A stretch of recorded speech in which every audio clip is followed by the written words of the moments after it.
vamos a continuar entonces. En la pantalla tienen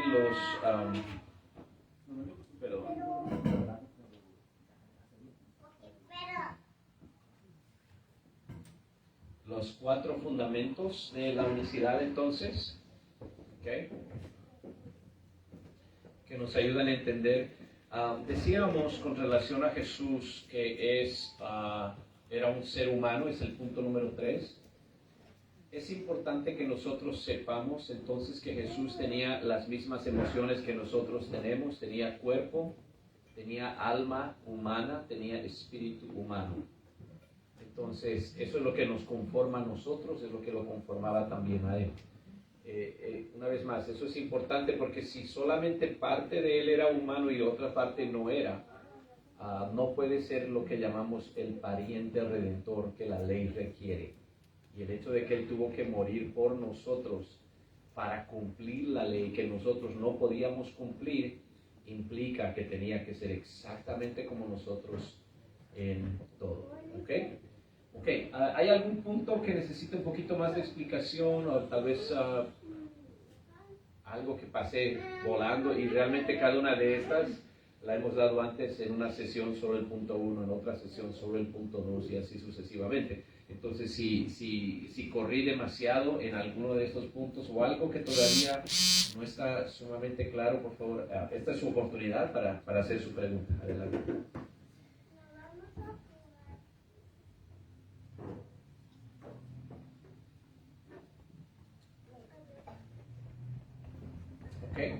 Entonces vamos a preguntas las preguntas que son más comunes con relación a la unicidad tal vez, o tal vez hay alguna que no es tan común, pero que usted está pensando, hermano, ¿cómo podíamos nosotros explicar esto dado los principios de la unicidad, dado lo que la Biblia dice, en contraposición tal vez ya sea al punto de vista trinitario o aún el punto de vista de los testigos de Jehová? Si tiene alguna pregunta, bien fuera, adelante.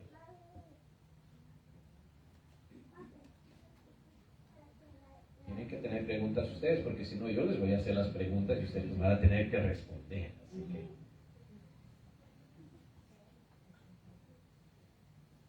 Adelante, hermana.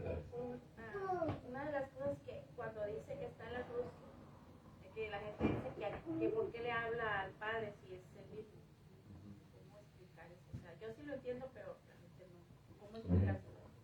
Jesús está en la cruz, clama al Padre 2 ocasiones: Dios mío, ¿por qué me has desamparado? Y Padre, en tus manos encomiendo mi espíritu. El punto 3 es el que nos ayuda a explicar eso. Cristo, el Hijo, nació de María y era un ser humano. Menciónenme algunas necesidades básicas de un ser humano. Comer, dormir, ir shopping, dijo la hermana. Enojarse. Tomar agua. No, esa no es una necesidad básica. Perdón. Comer.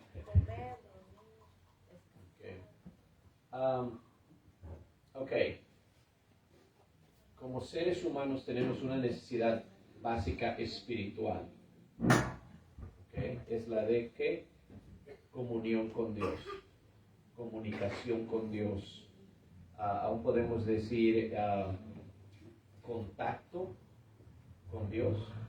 Si Jesús era un ser humano en todo el sentido de la palabra, vemos en la Escritura cuando tuvo hambre, tuvo sed, dormía. Dios no duerme. Dios en su esencia como espíritu no tiene sed, no tiene hambre.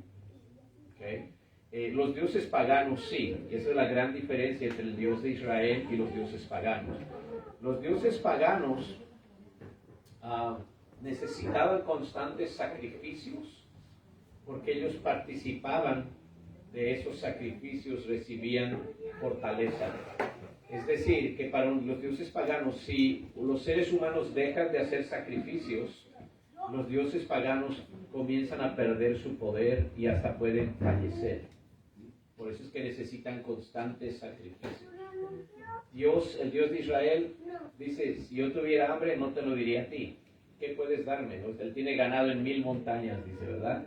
Entonces, Dios no tiene hambre, no tiene sed, no necesita descansar. Pero Cristo, en virtud del punto número 3, era un ser humano.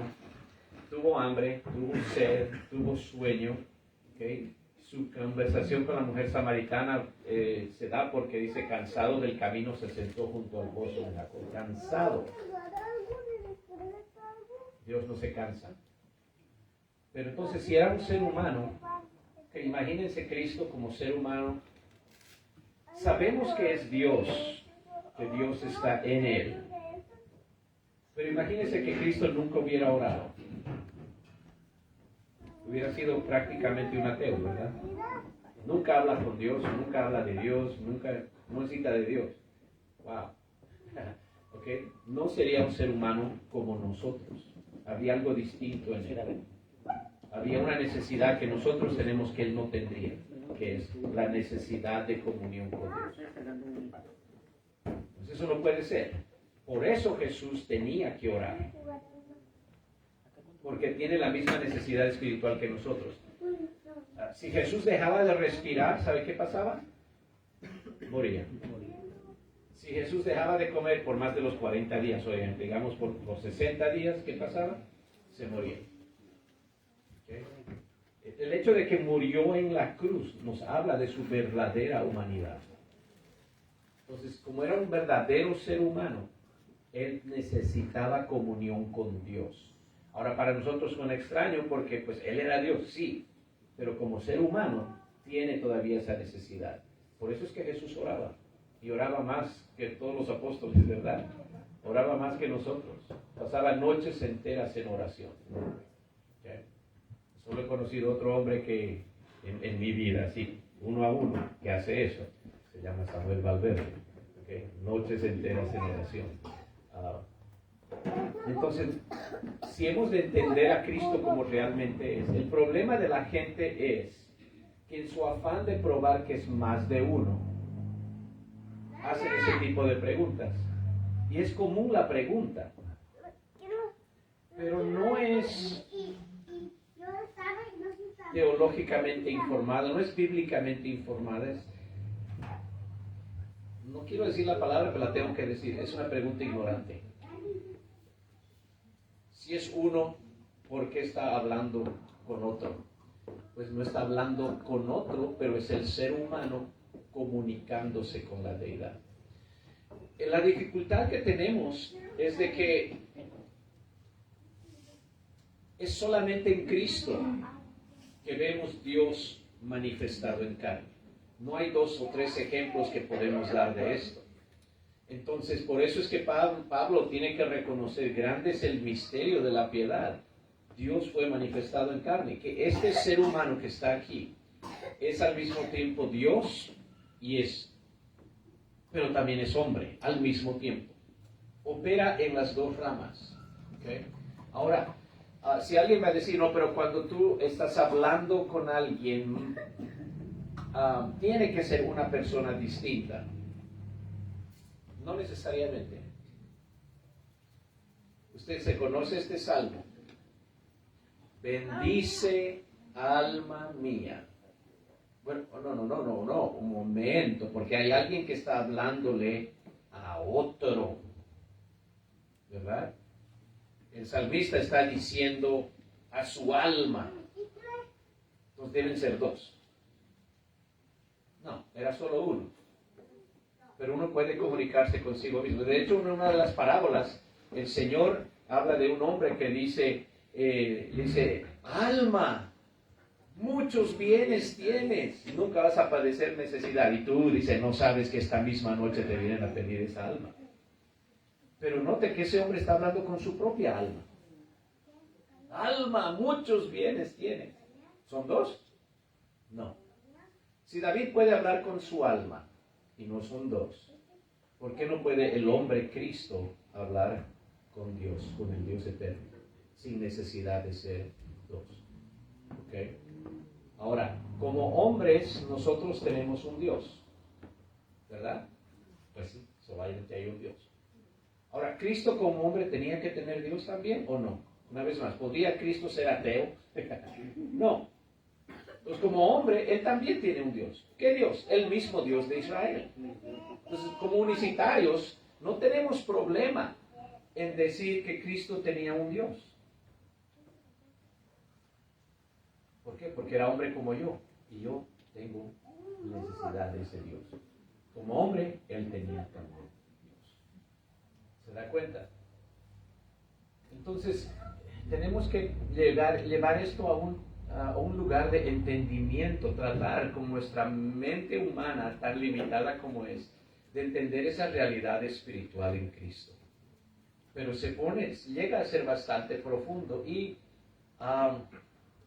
puede llevar, y ha llevado a gente, ¿no?, a tratar de especular en cosas que para nosotros son difíciles. Cuando Cristo como ser humano se dio cuenta, no soy solamente un hombre, ¿verdad? Soy Dios. ¿Okay? Fue a los 4 años, 6 años, 8, 12 años. ¿Okay? ¿Cuándo realmente él supo? Soy quien soy, pero soy más que esto. ¿Se da cuenta?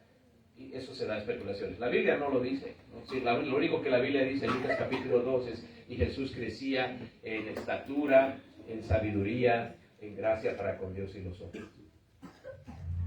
¿Okay? Pero son preguntas interesantes que si usted y yo nos podemos a conversar de esas, pues no podemos pasar buenos momentos. Pero ya llega al campo de lo especulativo, ¿verdad? Ok, entonces, Dios mío, Cristo puede decir eso porque como hombre, él igual que nosotros decía lo mismo. Dios mío, Dios mío. Por eso oraba, porque como hombre tenía esa necesidad espiritual. Padre, en tus manos encomiendo mi espíritu. ¿Qué nos dice eso? Que simplemente como ser humano, tenía alma humana, espíritu humano. Como ser humano está haciendo lo que todo ser humano hace. El momento de fallecer, encomendamos nuestro espíritu al Dios verdadero. Cristo hizo lo mismo. Entonces no es problemático para nosotros. Ahora, lo que la gente no se da cuenta es que eso es problemático desde el punto de vista trinitario. ¿Ok? ¿Por qué es problemático desde el punto de vista trinitario? Porque, ¿ok?,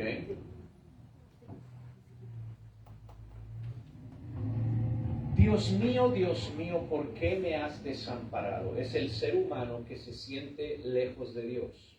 ¿Está conmigo? ¿Ok? Pero si usan eso para probar que son dos personas divinas, tienen un problema y no se dan cuenta. El Padre es Dios. El Hijo es Dios. Si el Hijo es Dios, igual que el Padre es todopoderoso.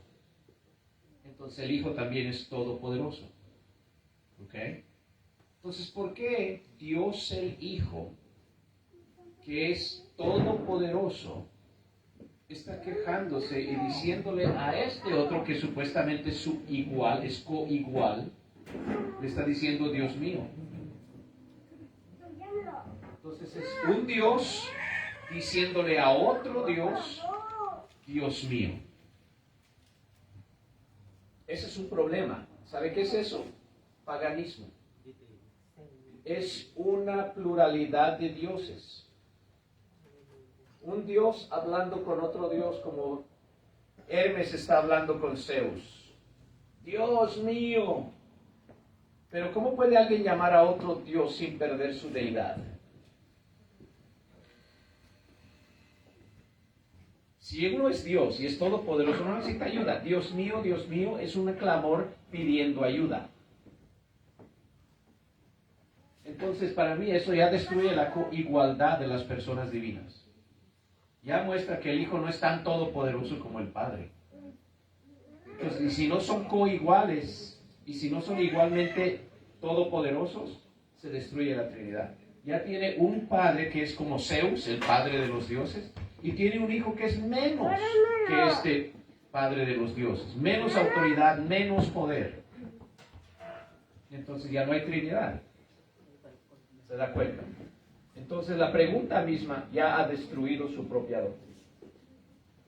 Oh, Padre, en tus manos encomiendo mi espíritu. Ok, entonces el Hijo tiene su propio espíritu divino. Y está hablándole al Padre, diciéndole, Padre, tú eres espíritu, pero yo tengo mi otro espíritu divino y te voy a entregar ese espíritu divino a ti. Entonces, ¿cuántos espíritus divinos hay? Por lo menos ya hay dos. Dios, que es espíritu, lo vimos en Juan 4, 23 y 24. Y el Hijo ahora que está entregando su espíritu de Dios Hijo a Dios Padre. Ya son dos espíritus divinos. Y hay una separación en la esencia de Dios. Ya se destruye la Trinidad otra vez.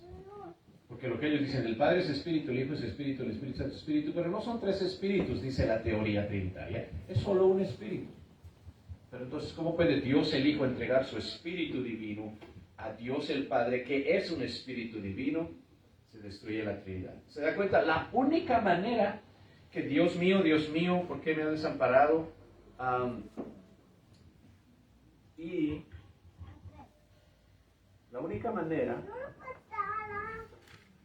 que esto tiene, que Dios mío, ¿por qué me has desamparado? Y Padre, en tus manos encomiendo mi espíritu.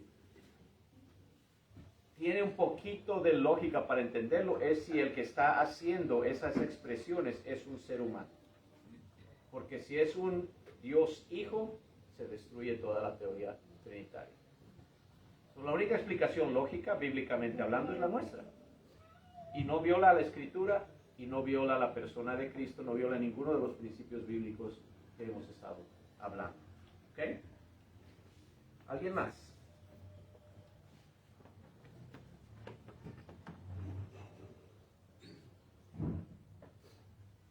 Va a ser una clase corta. Una pregunta que tal vez pueda ser recurrente también es el momento, ahorita ya se dio una explicación, ¿no? Pero en sí la pregunta sería el hecho de el momento en el que Jesús declara o dice, Padre, ¿por qué me has abandonado? Es el momento previo a su muerte.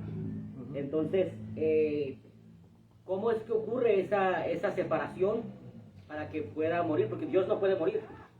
Entonces, ¿cómo ocurre esa separación para que Cristo pueda morir? Ya, no creo que haya una separación. Y dos cosas ahí. Número uno, entendemos la muerte, creo yo, de una manera bien, de una manera pagana, tal vez. En que decimos, por ejemplo, si alguien muere, pensamos, oh, deja de existir.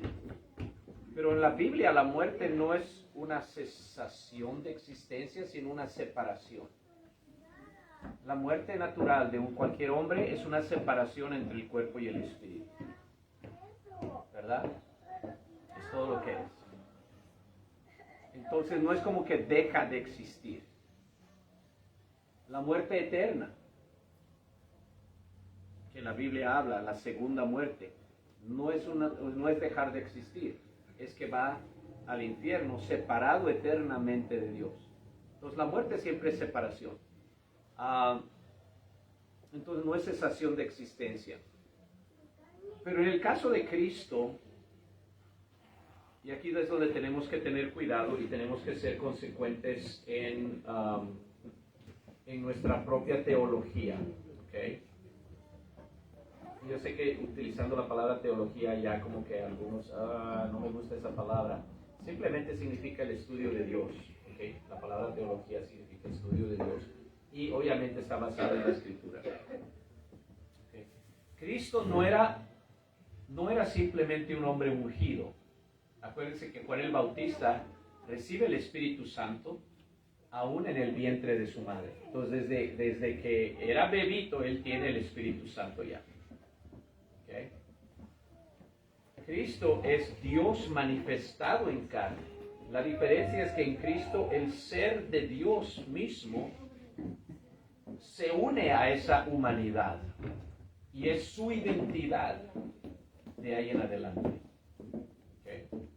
Ahora, si cuando Cristo dice, Dios mío, ¿por qué me has desamparado? Note eso, desamparado, que es un término de Dios ha quitado su mano o su favor de alguien. No necesariamente implica que Dios físicamente lo ha abandonado. Porque Dios es omnipresente, Él está en todo lugar, de cualquier manera. ¿Okay?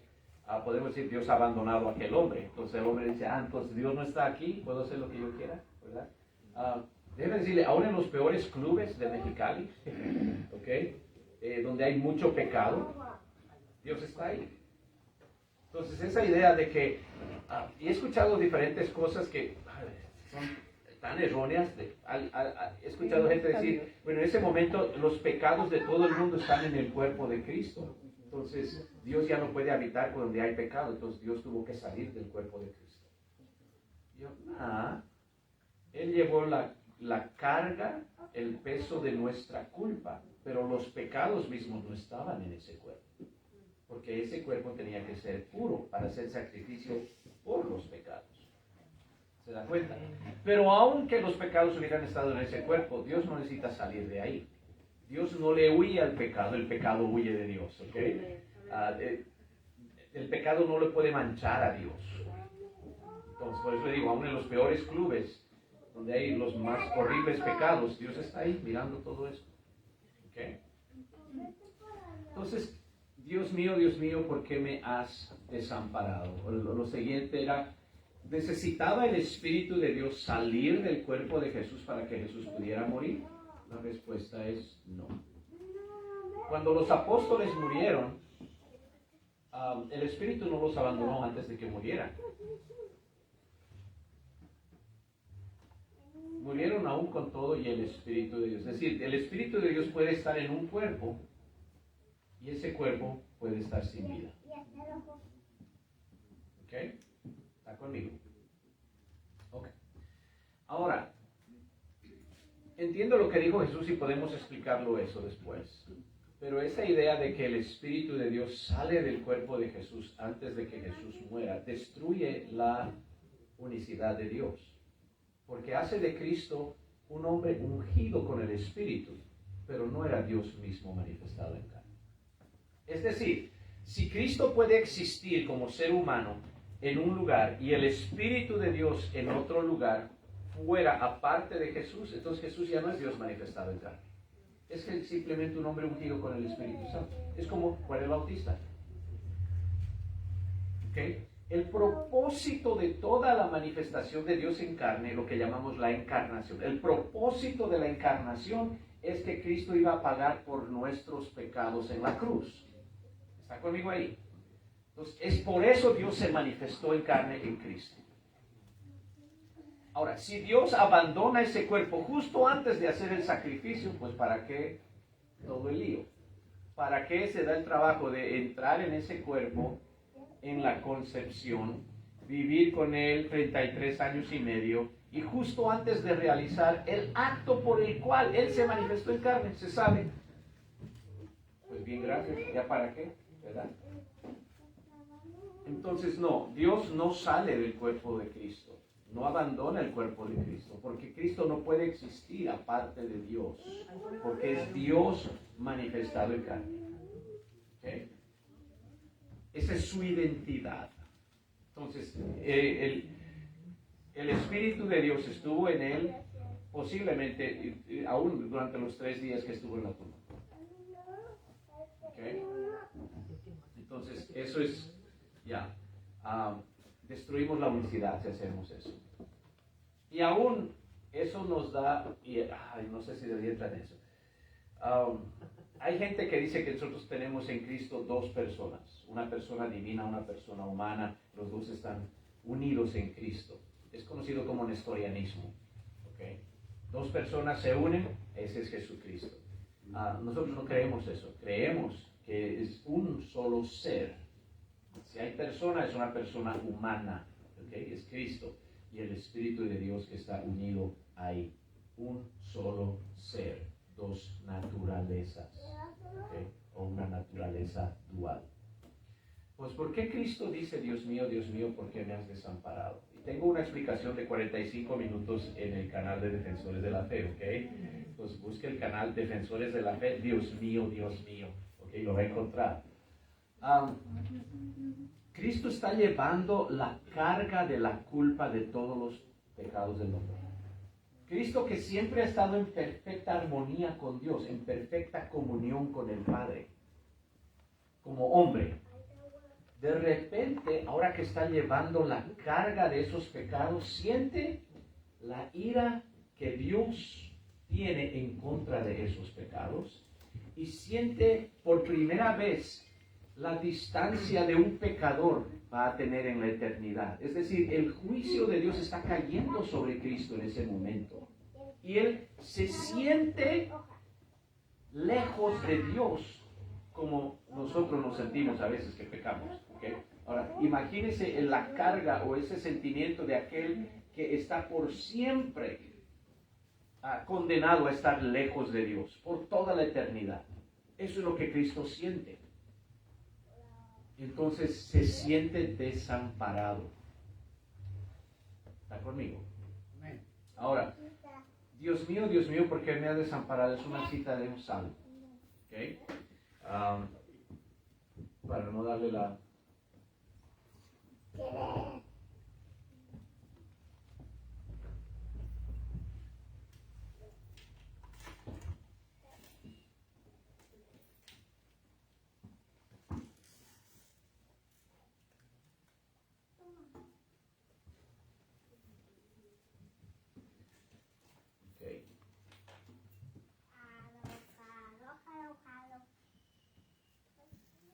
Yo digo que es 22. Sí, es 22.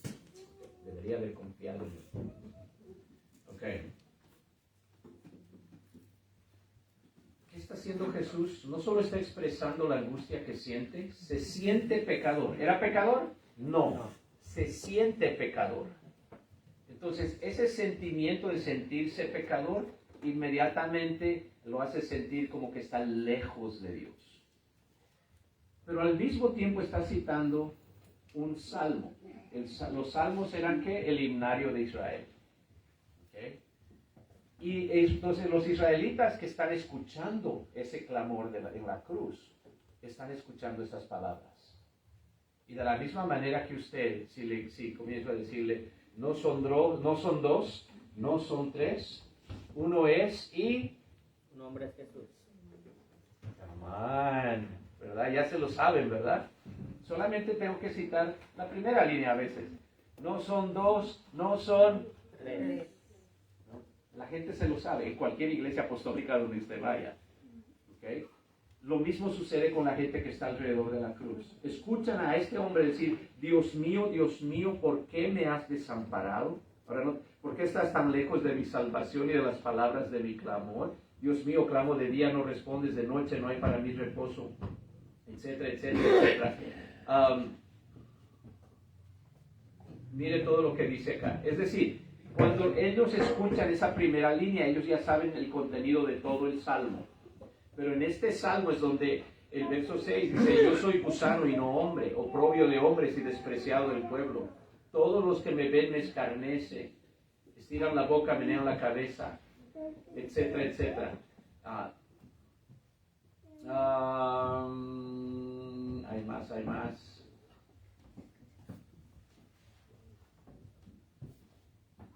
Todos mis huesos se descoyuntaron. Está describiendo todo lo que él vivió en la cruz. ¿Ok?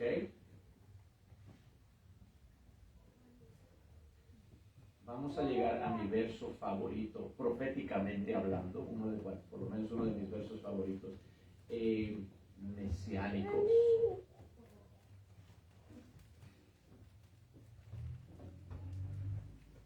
¿Qué dice ahí? Horadaron mis manos y mis pies. Esto es un salmo mesiánico. Con él citar solo Dios mío, ¿por qué me has desamparado? De repente van ellos y terminan la canción y llegan al lugar donde dice, horadaron mis manos y mis pies. Una profecía escrita siglos antes de que siquiera se inventara la crucifixión como una pena capital. Y se dan cuenta que eso es exactamente lo que le han hecho al Mesías. Horadaron mis manos y mis pies. Contar puedo todos mis huesos. Esto se pone súper específico. Miren, repartieron entre sí mis vestidos y sobre mi ropa echaron suerte. Todo esto pasó en la cruz. ¿Sabe qué? Entonces, ¿qué hace la gente que está escuchando eso? Inmediatamente se da cuenta, este hombre es el Mesías. Todo lo que se profetizó, estamos viéndolo, estamos viviéndolo. ¿Okay? Entonces, eso es lo que Jesús da y es poderoso. ¿Se da cuenta? Nos perdemos de todo esto cuando nos enfocamos en, son dos. Tienen que ser dos porque digo, Dios mío, Dios mío. No, hay más belleza, hay profundidad en lo que Cristo está dando. Y está gritando como quien usa un megáfono diciendo, yo soy el Mesías rechazado por Israel. Aquí estoy crucificado como fue profetizado.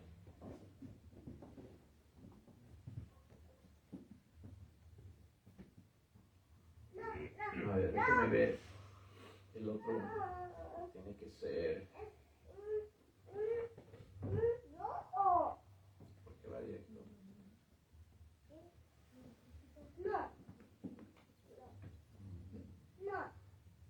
Oh, ok. Déjeme ver si está abajo. Encomiendo.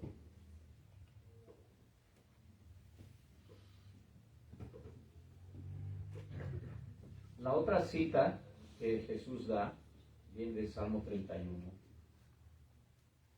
En tu mano encomiendo mi espíritu. Okay.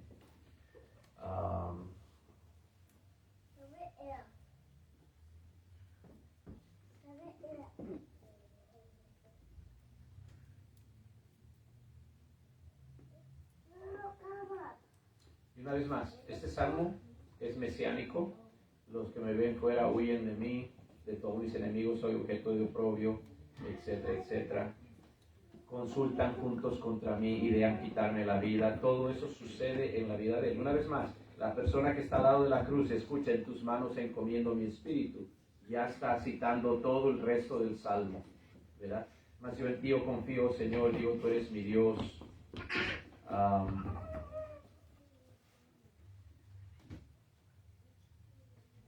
Déjame ver cómo termina este salmo. Nota el verso 22.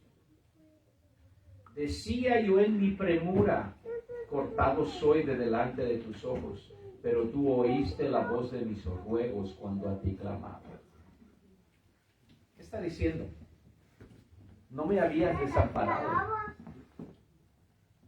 Me sentía desamparado, pero tú estabas ahí todo el tiempo. Decía en mi premura, cortado soy delante de tus ojos, como que el Señor escondido de su rostro, ¿verdad? Pero tú oíste la voz de mis ruegos cuando a ti clamaba. Entonces, en lo que Cristo mismo dice, se identifica como Mesías, y en la siguiente cita que da, en tu mano encomiendo mi espíritu, dice, no me habías desamparado, tú estabas ahí todo el tiempo. ¿Okay? Entonces, una vez más, tengo el video, Defensores de la Fe, canal, suscríbase, póngale, ¿cómo se llama? La campanita, etcétera, etcétera. Pero ahí está. Entonces, esto pasa vez tras vez tras vez. Con las preguntas que desafortunadamente hacen nuestros amigos trinitarios, se pierden la riqueza de lo que Cristo o lo que la palabra está tratando de expresar. Hacen lo mismo con el bautismo de Jesús. Este es mi hijo amado en quien tengo complacencia, porque hay mucha riqueza bíblica también ahí. Y lo único que sacan ellos es, mira, ahí está Cristo siendo bautizado, el Padre está hablando del cielo, el Espíritu está descendiendo, son tres. No, es todavía uno. Pero pierden la riqueza detrás de toda esa identificación, la riqueza mesiánica, el anuncio de quién realmente es Cristo y su verdadera identidad. Amén.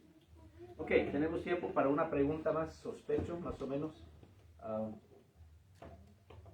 Hermana, adelante. Yo esa parte que comentó, siempre la había concebido y aprendido a lo mejor de alguien, de que Jesús, o sea, de que Dios salía de Jesús. Siempre así nos lo enseñaron. Así lo enseñaron hace por muchos años. Yo nunca había escuchado eso que comenta, que se ve. Esa pudiéramos nosotros ahondar un poquito, tiene por ahí a lo mejor otro video. video que se llama El Pariente Redentor. Yahweh Goel. Goel es la palabra hebrea para redentor. Goel es G-O-E-L. Entonces, si hacen una búsqueda de defensores de la fe, Goel, G-O-E-L, les explica con más detalle las razones por las cuales era necesario de que Cristo tenía que ser igual a nosotros en todo. ¿Okay? Pero sí, entiendo eso porque también lo he escuchado yo a veces, la gente que dice que sí, el Espíritu salió del cuerpo de Cristo. Y sí, no nos damos cuenta que estamos destruyendo nuestra propia doctrina, ¿verdad? Estamos haciendo de Cristo un profeta. El Espíritu estaba con él hasta que el Espíritu decidió salir. Pues eso no es Dios manifestado en carne, eso no es encarnación, eso es simplemente unción.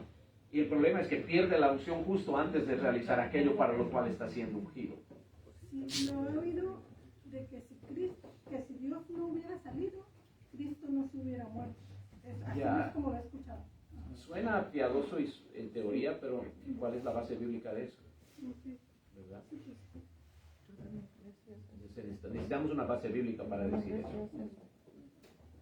Y podemos especular, es que Dios es el Dios de la vida. Sí, también es Dios de Abraham, Isaac y Jacob y están muertos. ¿Verdad?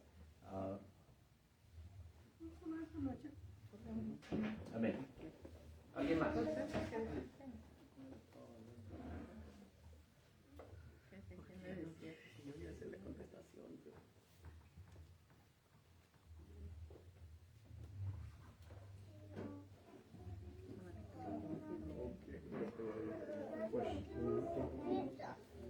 Hermano. Adelante. In English. Okay, I'm saying it for somebody else. They're saying, why does it say when we made God in our image? Okay, la pregunta es con relación a Génesis capítulo 1, verso 26. Not from me, though. El hermano quiere asegurarse que todos sepan, él no está haciendo la pregunta. Pero aparentemente tampoco dio la respuesta, así que dilo. No, sí, Okay. Es que ya lo sabe, que la diga entonces. Ok, estamos en Génesis 1:26. Entonces dijo Dios, hagamos al hombre a nuestra imagen. Ok, entonces aquí el énfasis que de la gente va a ser en el hagamos, nuestra, okay, nuestra, otra vez acá. Estaba hablando anoche con el pastor y me preguntaba de todos los estudios académicos que he realizado. Tengo 2 masters, o que le dicen maestría, o masterado, o magister, okay, en teología. La primera es de la iglesia, de la Iglesia Pentecostal Unida Internacional, la Escuela Superior de Urshan Graduate School of Theology. La segunda es de Fuller Theological Seminary, que es una institución trinitaria, pero súper reconocida a nivel de todo el mundo, el Seminario Teológico Fuller. Entonces el hermano me decía, ¿ha habido algo que le ha desafiado las convicciones apostólicas? Y le decía, muy con mucha honestidad, le decía al hermano que no. A ese nivel de estudio nunca he encontrado nada que diga, uy, ¿cómo explicamos esto? Al contrario, cuanto más profundo hemos estudiado, cuanto más me he metido a los idiomas originales aún. Mi segundo máster, el de Fuller, es en realidad en lenguas bíblicas. Entonces ese fue mi énfasis, aprender griego y hebreo, y estaba confesando hace unos minutos atrás que en el arameo no me salió tan bien, ¿okay? Puedo griego y hebreo, el arameo y yo no nos llevamos. Lo bueno es que solamente la mitad de Daniel y unos cuantos otros versículos es en arameo, todo lo demás del Antiguo Testamento es hebreo. Ok, entonces no me dieron nada en contra de nuestra doctrina. De hecho, le comentaba que una ocasión estoy estudiando ahí, hay pastores, hay evangelistas, incluso sacerdotes católicos estudiando junto conmigo ahí. Y entra el profesor y estábamos estudiando el idioma hebreo, ¿okay? Y dice, profe, dice uno de ellos, un pastor, dice, profe, eso de Elohim, ¿no? Elohim es la palabra, donde estamos, verso 1. En el principio creó Dios. Este Dios en el original es Elohim, que es en realidad una palabra plural. ¿Ok? Y él decía, eso de Elohim, porque es plural, eso es de la Trinidad, ¿verdad? Eso es un solo Dios, pero son tres. Entonces hay una pluralidad dentro de Dios, le pregunta a ese pastor. Y el profesor dice, ay no hermano, no tiene nada que ver con la Trinidad. Y de hecho dice, Elohim, lo único que es, la razón por la cual es en plural, dice, es porque en los originales pues no hay letras mayúsculas y minúsculas. No hay negrillas, no hay subrayado. Entonces, ¿cómo enfatizo algo que quiero yo decir? Por ejemplo, en el caso de Dios, ¿no? ¿Cómo enfatizo que Él es el Dios verdadero? Entonces dice, pues lo tenemos que poner en plural. Pues la manera de enfatizar. Eso quiere decir, es como que es Dios de dioses. Es supremo, es un superlativo. Y Él, sin que yo le diga nada, yo estoy nada más ahí sentado escuchando, diciéndole amén, gloria a Dios, eso, dígalo, ¿no? Y Él, sin que yo le diga nada, dijo, y aún en Génesis 1:26, a veces se dice que ese de hagamos al hombre a nuestra imagen, habla de la Trinidad, dice, no tiene nada que ver con la Trinidad, nosotros los trinitarios vemos la Trinidad donde no está. Y yo, predíqueme, ¿ok? Y él era el profesor de idioma hebreo. Entonces, ¿qué dice eso de Génesis 1:26? Es simplemente lo que llaman un plural de majestad, es decir, en los idiomas semíticos. Acuérdense que Sem es uno de los hijos de Noé. De Sem viene una descendencia, los árabes, los hebreos, los caldeos vienen de esa descendencia. En esos idiomas, cuando la deidad habla con frecuencia, utiliza un plural como le llaman de majestad, es como el rey hablando. Nosotros hemos dicho, es un decreto real. Entonces, eso sucede ahí. Hagamos al hombre a nuestra imagen, conforme a nuestra semejanza. Es simplemente Dios hablando como rey. Una vez más, la única multiplicidad que hay en Dios es la multiplicidad de atributos, de gloria, de esplendor. Es un superlativo. Y la manera para mí más fácil de entender esto, dice, hagamos al hombre a nuestra, ¿qué? Imagen, ¿verdad? Esta palabra, imagen, nosotros estamos familiarizados con esto, porque esta mañana antes de salir por la puerta nos miramos en el espejo, ¿y qué vimos? Nuestra imagen, ¿ok? Ahora, Dios dice, hagamos al hombre a nuestra imagen. La mente trinitaria dice, mira, ahí están los tres hablando, ¿ok? Los tres están diciendo, vamos a hacer al hombre a nuestra imagen. Ok, digamos que eso es cierto, digamos que es una trinidad y son tres personas. Hagamos al hombre a nuestra imagen. Póngale el espejo entonces frente a Dios. Porque cuando usted está frente al espejo y tiene un pelito que está fuera de lugar, usted agarra el pelito, ¿verdad? Cuando usted hace eso, la imagen está aquí, pero el pelito está acá. Pero estoy viendo el pelito allá, pero es este. ¿Se da cuenta? ¿Qué estoy diciendo? Lo que yo hago está reflejado en esa imagen. Si levanto esta mano, la imagen también la va a levantar. Yo puedo decir, voy a levantarla y no se va a dar cuenta. ¿Ah? No, igual lo hace, ¿verdad? ¿Por qué? Porque la imagen soy yo. Esa imagen es yo mismo. Está reflejando todo lo que yo hago. Puedo pretender, ¿no? Y igual me va a mirar, ¿ok? Sobre las películas de terror sucede, ¿no? Que la persona se va y la imagen sigue ahí mirando, ¿no? Pero en la realidad, la imagen va a reflejar lo que uno es. Si son tres y dicen, hagamos al hombre a nuestra imagen, y son tres personas, la imagen tiene que ser ¿cuántas personas? No está muy difícil la matemática. Son tres personas a este lado del espejo. ¿Cuántas personas tiene que haber en la imagen? ¿Alguien dijo 5? Reprobado. 3. ¿Está conmigo? No está muy difícil la matemática, ¿verdad? Son 3 personas frente al espejo. ¿Cuántas personas tiene que haber en la imagen? Otra vez, dígalo. Gracias. Entonces, esto es Dios diciendo, hagamos al hombre a nuestra imagen. Perfecto, son 3 personas. Creó pues Dios al hombre a su imagen, a imagen de Dios lo creó, ¿verdad? Al hombre, a nuestra imagen. ¿A cuántos hombres creó Dios? Adán. ¿Por qué no creó a Adán, Ramiro y Tirifilo? ¿Por qué no creó a 3 personas si son 3 personas diciendo hagamos al hombre a nuestra imagen? La imagen debería haber sido 3 personas, los trillizos.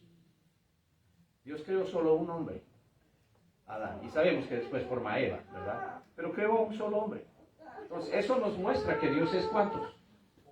1. Entonces, note cómo ese malentendido de las lenguas semíticas les lleva a tratar de ver ahí lo que no está ahí. Y un profesor de hebreo bíblico, trinitario, dijo, eso no tiene nada que ver con la Trinidad. Entonces yo digo, pues amén. Y el contexto es suficiente para quitar esa noción. Entonces creó pues Dios al hombre a su imagen, a imagen de Dios lo creó. Dios creó, no dice Dios crearon. Dios creó a Adán. Y después cuando Adán se sintió solo, acuérdense que esa palabra solo se usa de Dios, un solo Dios. Dios en perfección no necesita a nadie más, pero Adán se sintió solo y después Dios le dijo, ok, te voy a crear una ayuda idónea. Ok. Alright. ¿Está bien, hermano? O quien sea que haya hecho la pregunta, porque yo sé que no fue el hermano, ¿verdad? Ok. Alright. Entonces, eso es. Amén. Ahora, no quiero que pierda de vista, si usted le ha hecho le ha tomado una foto a estos principios, estos le van a ayudar en todo eso. Porque sea como sea, aún la pregunta misma, porque Génesis 1.26 dice hagamos. Ok, dice hagamos, pero ¿qué es lo que prueba ese hagamos? Oh, prueba 3 personas. No. ¿Por qué? Porque eso ya viola el principio número 1. Viola el Shema. Oye Israel, el Señor nuestro Dios, el Señor uno es, excepto que son 3. No se puede violar. La Escritura no se contradice a sí misma. ¿Ok? Entonces, por eso es que en la cultura del Instituto Bíblico decimos, si no crees que hay un solo Dios, no estás shemando. ¿Okay? Shema es oye, escucha, atiende o pon atención y obedece. Esos son los significados de la palabra Shema. Entonces, la ilustración que les daba era de decirle a mi niña, ve y arregla tu cuarto. Y 15 minutos después sigue jugando con las mismas muñecas. Y era chiquita cuando esto pasó de verdad. Y vuelvo otra vez, ¿Ya hiciste tu cuarto? No. Ok, ve a arreglar tu cuarto. Sí, papi. Ella nunca me dice no, papi. Dice sí, papi. Pero del dicho al hecho, ¿no? Entonces vuelvo después de un tiempo. ¿Ya está tu cuarto, mija? No, papi.